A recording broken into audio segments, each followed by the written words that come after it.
I was looking on how to pour slabs and footings in sand and really couldn't find anything, so I thought I'd share a video on one way to do it. Now before you start, you need to make sure that your slab is nice and level. Mark it out with strings. I had mine marked out, put the forms up, and had the dogs run through and break all the strings. So make sure if you have animals that you don't leave your strings out too long. And when you're bracing up your forms, make sure you give a little distance away, because that corner of your form right along the edge here is very delicate when you're in sand. So you want to make sure your stakes are set quite a ways back from where your form is.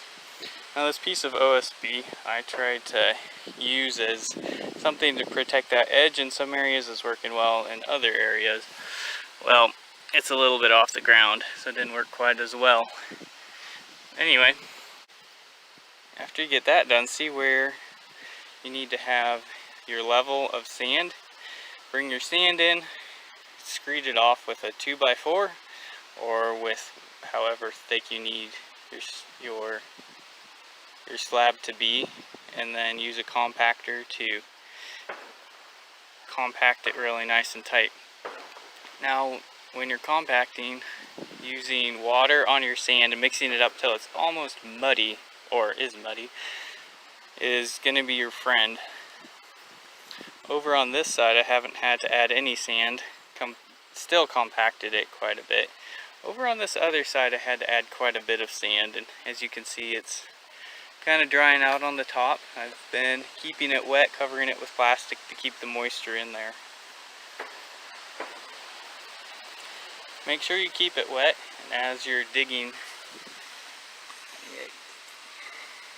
the sides should remain pretty straight. Now my sand is what people call blow sand, and this stuff I'll show you real quick here.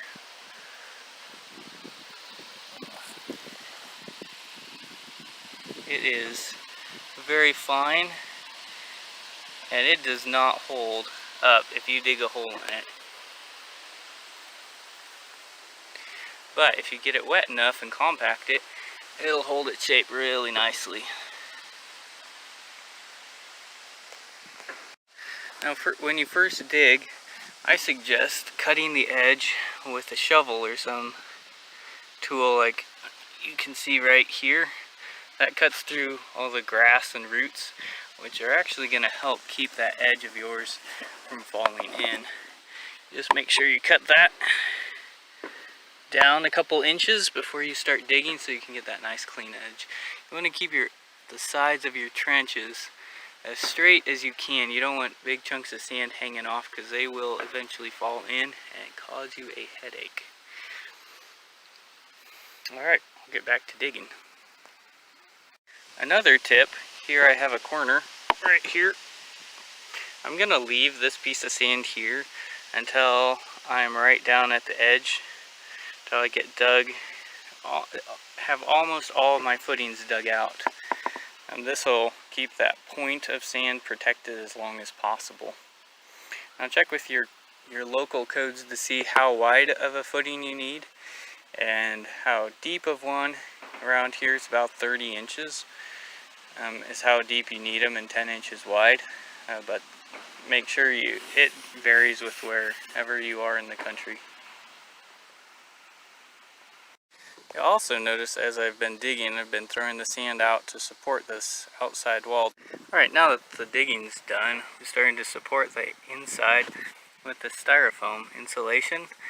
The insulating properties isn't really that important, it's more just to support the sand to keep it from falling into your trench. After I get this all taped up, I'm going to take this plastic and run it over the edge and down and attach it to the insulation to keep it as much support on that interior sand as we can.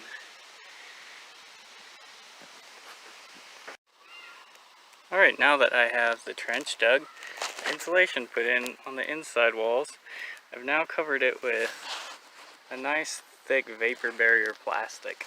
I think it's 15 mils. having this pulled tightly over the top and over the corners should help keep that sand from falling back inside this trench.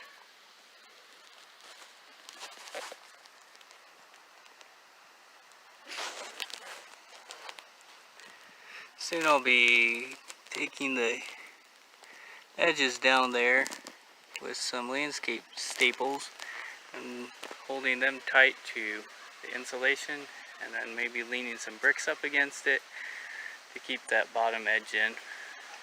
We'll be pouring concrete here in about 2 days, so I don't want it to come loose before that happens. Alright, end of the day. Got the rebar put in, some mesh on top.